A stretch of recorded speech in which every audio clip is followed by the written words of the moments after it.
They told me Cedar Ridge was peaceful. A quiet, tree-lined community where retirees walked their dogs in the mornings and kids rode bikes without a care in the world. But the moment I planted that granite stone in my front yard, a memorial to my fallen brothers in arms, this place turned into a battleground. 3 names. That's all it had. No flags. No lights. No political messages. Just the names of the 3 men who never made it home from Afghanistan, etched into black stone and placed beneath a trimmed oak tree in front of my porch. I served with them. I watched them fall. And that memorial? It's not a decoration. It's a promise. A reminder that I carry them with me, every damn day. But Karen didn't see it that way. Karen Delaney, president of the Cedar Ridge HOA, self-appointed guardian of community standards, and the most feared woman within 5 zip codes. She showed up at my doorstep 3 days after I installed the memorial, wearing a beige pantsuit, pearl earrings, and a permanent scowl like it was part of her uniform. "It's not in line with the aesthetic of the neighborhood," she said, eyeing the stone like it was a pile of garbage. "It's emotionally disruptive." Emotionally disruptive? I buried brothers who never got to come home. I watched a 19-year-old bleed out beside me because he volunteered to walk point in a Taliban stronghold. And this woman, who's never served anyone but herself, has the gall to tell me honoring them is disruptive. I told her no. I told her that stone stays. She told me I'd regret it. I didn't know then just how far she'd go to make sure I did. The fines. The vandalism. The lies. The campaign to destroy everything I'd built, just to prove she could. But what Karen didn't know was, I'd fought worse enemies in worse places. And this time, I wasn't alone. The next morning, there was a letter taped to my front door, official HOA letterhead, complete with an embossed gold seal and Karen's signature scrawled like a royal decree. "Dear Mr. Price," it began, "your recent addition to the front lawn constitutes a violation of Article 4, Section B of the Cedar Ridge HOA Guidelines, which prohibits unauthorized structures or permanent fixtures that may disrupt neighborhood visual harmony. You are hereby instructed to remove the monument within 7 days to avoid fines and further legal action." 7 days. No hearing. No discussion. Just an ultimatum dressed in bureaucracy. I crumpled the letter and tossed it in the trash. But that was just her opening salvo. 2 days later, I woke up to find a bright orange violation notice zip-tied to the base of the stone. Second warning, unapproved structure. Daily fines of $100 will be applied beginning Monday. The ink was fresh, the zip tied tight. Someone had been there while I slept. I checked my cameras. Nothing. My front-facing security cam had mysteriously glitched, frozen at 2:13 a.m. Coincidence? Not a chance. Then came the anonymous mailers. 2 in 1 week. No return address, just poorly typed notes. "People don't want to see reminders of war. You're making the neighborhood uncomfortable. Why can't you just move on like the rest of us?" One night I found my left rear tire completely flat. Not from a puncture, this was a clean slice. Deliberate. Precise. Like someone didn't want to wake the neighbors with a loud pop. Just wanted to make sure I missed work. My students noticed something was off. I tried to smile through it, tried to stay calm, but I was losing sleep. Every creak outside sent me to the window. Every HOA letter in my mailbox made my stomach drop. It wasn't about a stone anymore. It was about control. Karen wanted obedience, and I'd committed the one sin she couldn't forgive, defiance. But I held the line. I polished the stone every morning before work. I planted fresh grass around its base and added a small solar light, not to provoke her, but to honor the men it stood for. And I waited. Because deep down, I knew Karen wasn't done. Bullies like her never stop at warnings. They escalate. And when they did, I'd be ready. It happened on a Thursday. I remember because it was the first morning in weeks I'd actually slept past 5 a.m. The air smelled like summer rain, and for a brief second, I thought maybe things were settling down. But then I stepped outside with my coffee. And the world stopped. The stone was soaked in red paint. Thick, dripping, angry strokes, like someone had slashed it with a brush until their arm gave out. The names, Staff Sergeant Mendez, Corporal Yates, Specialist Tran, were buried under a coat of mockery. Blood red. Intentionally symbolic. Crude letters were scrawled across the front. Trauma Shrine. Get over it! I dropped the mug. It shattered on the porch. My throat clenched. My legs turned to sand. For a moment I couldn't move. I just stared at the mess, my mind refusing to catch up with my eyes. My fingers twitched like I was still holding a rifle. My heartbeat was in my ears.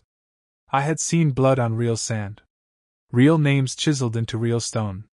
I had stood at caskets draped in flags, felt mothers collapse in my arms. And now this? This wasn't just vandalism. This was desecration.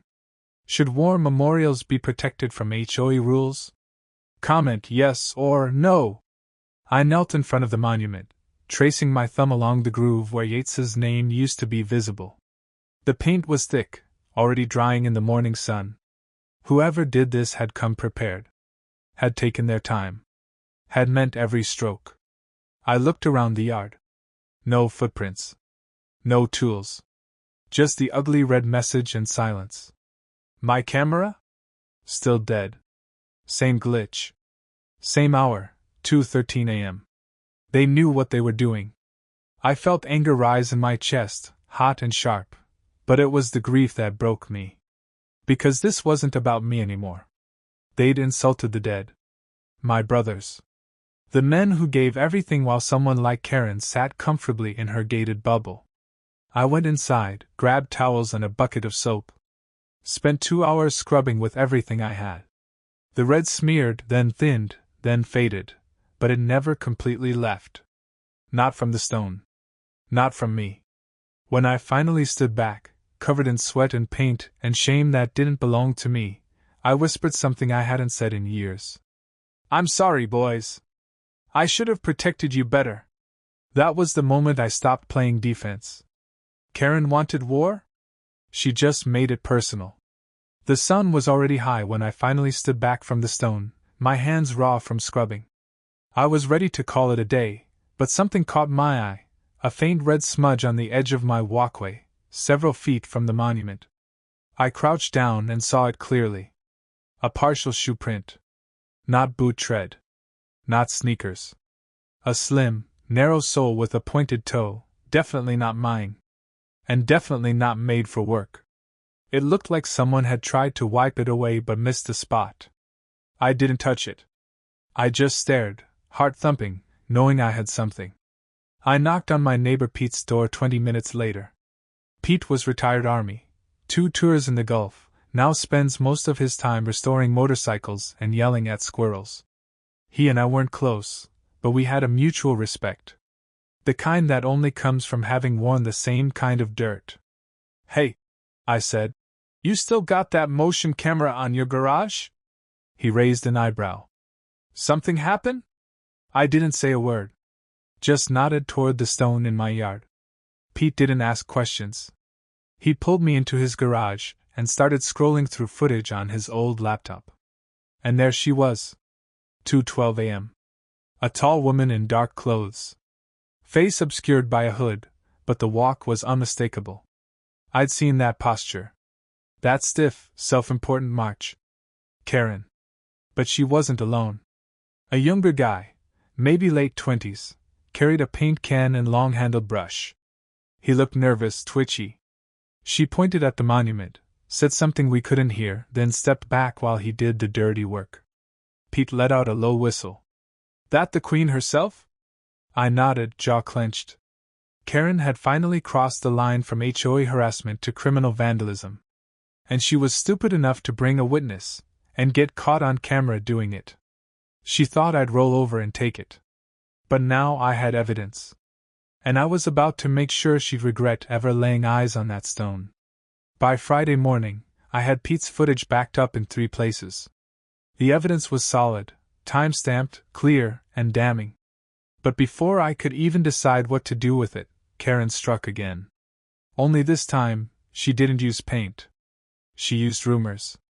It started with whispers at the school. One of my students, a quiet sophomore named Jaden, didn't show up for class. Then another. Then two more. On Monday, the principal called me into her office with an expression like someone had died. "Logan," she said gently, "we've received several complaints. Parents are saying disturbing things." I blinked. "Such as?" She took a breath, then slid a printed email across the desk. "Mr. Price's monument glorifies war. He's using his property to spread a militaristic ideology that may be unsafe for children. I urge the district to investigate whether he's fit to teach." No signature. No sender. But I didn't need one. Karen. She was trying to turn me into a threat. Not just an annoyance, a danger. And it worked. By the end of the week, I was placed on administrative leave pending investigation. Half my students were pulled from my class. My reputation, something I'd built carefully over years of teaching, was unraveling overnight. At home, it got worse. More HOA citations. This time for overgrown shrubs, non-compliant mailbox color, and even a supposed violation for having a U.S. flag that was too large. I measured it myself. It was regulation size. Karen didn't care. She'd gathered enough allies on the board to rubber stamp every fine she issued. One neighbor admitted to me in hushed tones that Karen had threatened to report her for zoning violations if she didn't vote with her. Another said he'd been fined for excessive lawn watering. During a week it rained every day. Karen had turned the HOA into her private enforcement squad, and anyone who stood against her became a target. She was burying me under bureaucracy and innuendo, hoping I'd collapse under the weight. And for a second, I almost did. But then I looked at that stone. At the names I swore I'd never let be forgotten. And I remembered I've survived worse. If Karen wanted war, fine. But she just declared it on a Marine. Comment 1. If you think Logan did the right thing standing his ground. I didn't have a law degree or political clout. But I had something better, old friends in the right places. I called up Dean Matthews, a buddy from my deployment days who now worked for the FBI's Public Corruption Task Force out of Jacksonville. We hadn't spoken in a few years, but when I explained what was happening, about the vandalism, the intimidation, the sudden wave of HOA fines, he didn't hesitate.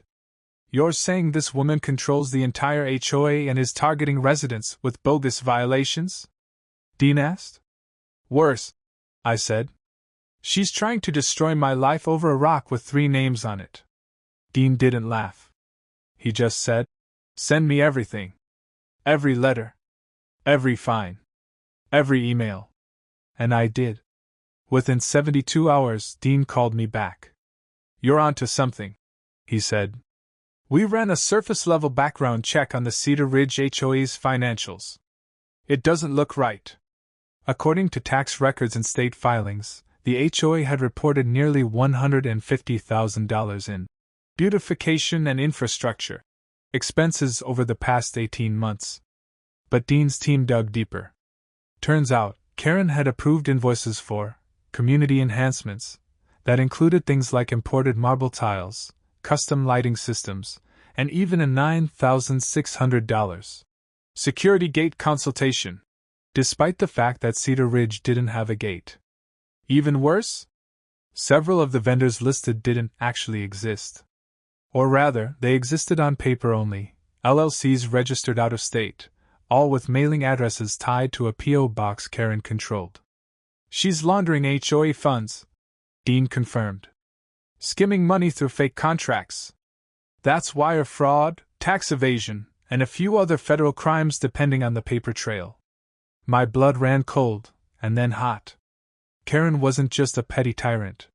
She was a criminal, using the HOA as her personal piggy bank while crushing anyone who questioned her authority. She picked the wrong target. Because now, I wasn't just defending a memorial. I was coming for her empire. With Dean's permission, I took the financial findings and built a website. I called it Truth at Cedar Ridge. Simple layout. No drama. Just facts, scanned HOA invoices, public tax records, side-by-side comparison showing the vendors and the P.O. boxes they all led back to. I embedded Pete's security footage too, right under the title. Caught in the act. I hit publish on a Tuesday at 9 a.m. By noon, it had over 200 views.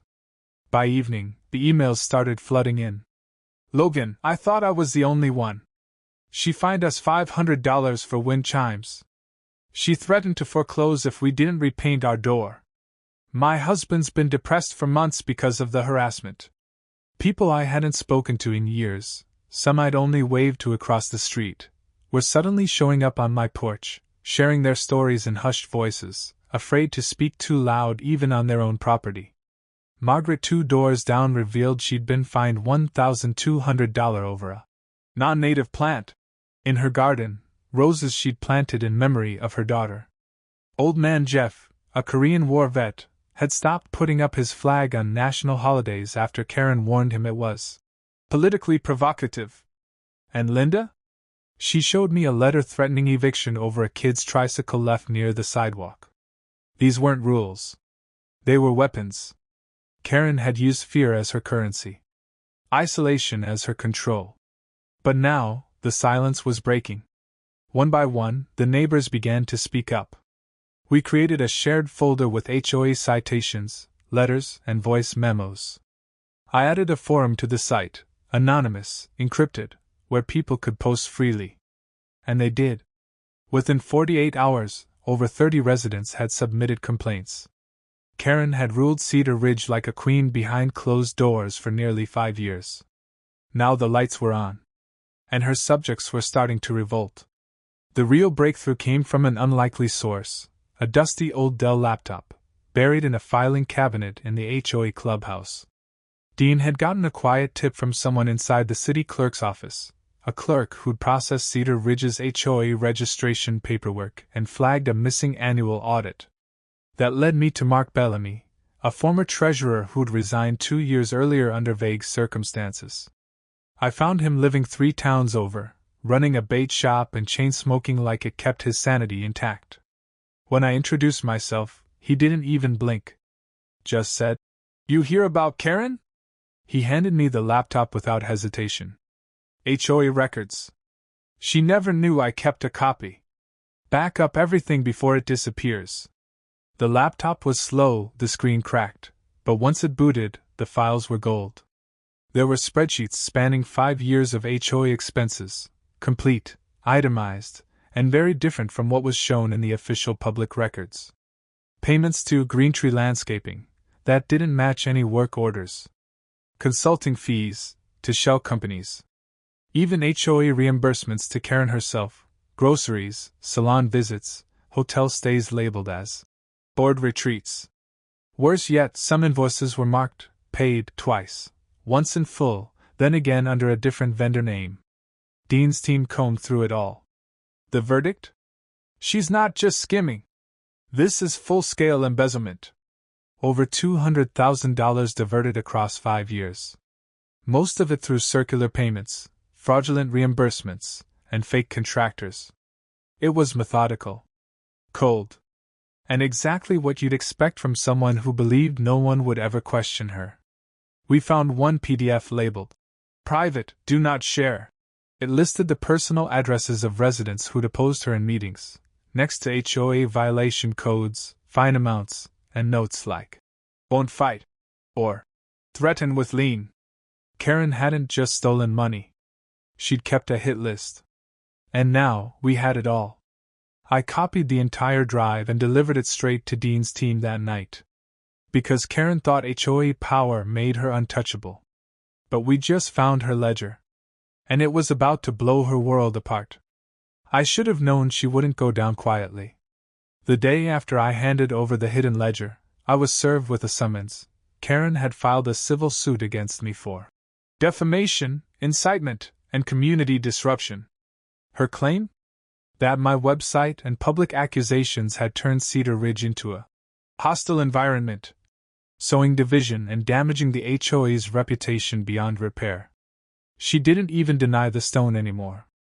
That fight was old news. Now, she painted herself as the victim of a smear campaign. A concerned community leader, under attack by a disgruntled veteran with a personal vendetta.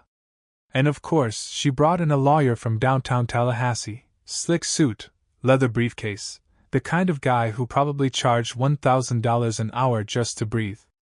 The hearing was set for Thursday morning, in the small municipal courtroom that usually handled noise complaints and fence disputes. But that day, it felt like the whole neighborhood had shown up. Karen strutted in like it was a press conference, wearing a crisp white blazer and a smug little half-smile. Her attorney handed out thick packets labeled Exhibit F, like party favors. Meanwhile, I sat with Samir Patel, a young civil rights attorney Dean had connected me with pro bono. He'd read every file, watched every video, and said one thing before we walked in. She picked the wrong guy to sue. Karen's team went first. They rolled out their argument like a polished PR campaign. Logan Price had destabilized community trust, weaponized misinformation, and endangered public peace. They even cited anonymous testimonies from residents who felt intimidated by the website. But when the judge asked for those residents to be named or appear? Silence. And then, it was our turn. Samir stood. Calm. Measured. And then he laid down the hammer. The financial discrepancies. The ghost vendors. The leaked spreadsheet with her enemies list. The security footage of her orchestrating vandalism. The anonymous emails traced to her HOA account. Every piece delivered like a nail into the coffin. Karen shifted in her seat. By the time Samir was done, the judge didn't look amused anymore. And I knew we were done playing defense. The silence after Samir finished was thick. The kind that doesn't need gavel strikes to make a statement. Judge Keating leaned back in her chair, eyes narrowed. Let's talk about the evidence, she said. Samir nodded and motioned for me. I stepped forward and placed a flash drive on the court clerk's desk. Your Honor, this contains high-definition footage of the plaintiff, Samir began, directing an act of vandalism on my client's war memorial at approximately 2:12 a.m. on May 14th. It also includes records of fraudulent HOA reimbursements, ghost vendors tied to her personal mailbox, and an encrypted spreadsheet of targeted residents maintained on a laptop once used by the HOA treasurer. The judge raised an eyebrow. And the source of this evidence? Samir didn't hesitate. Verified by federal investigators, Your Honor, including a signed affidavit from Special Agent Dean Matthews of the FBI's Public Corruption Task Force. That got everyone's attention. Karen shifted in her seat again. No more smug smile, just a twitch of the lips and hands clenched too tightly in her lap. But we weren't finished. Additionally, Samir continued, we have a sworn deposition from Colton Reeves, the young man Karen hired to assist in the vandalism. He confirms she supplied the paint, gave explicit instructions to target the memorial, and promised to cover his legal expenses if caught. The courtroom rustled. Karen's lawyer leaned over to whisper something, but she pushed his hand away and stood up. That boy is lying, she snapped. He was trying to impress me. He did it on his own. Samir smiled like he'd been waiting for that. Your Honor, he said smoothly, if I may, that directly contradicts her earlier testimony claiming she had no knowledge of the event. The footage in Colton's affidavit prove otherwise. The judge stared at Karen, then at the screen, where a still image of her standing under the glow of Pete's garage cam filled the projection. Paint can. Hood up. Pointing. Commanding. It was over. Judge Keating didn't even call for recess. In light of the overwhelming evidence, she said, voice cold as a steel trap, this court finds the plaintiff's case without merit. Furthermore, I am referring all material to the state attorney's office for immediate review under charges of embezzlement, fraud, conspiracy, and criminal mischief. Karen's mouth opened. No sound came out. Her lawyer leaned back, already defeated. And I sat tall for the first time in weeks.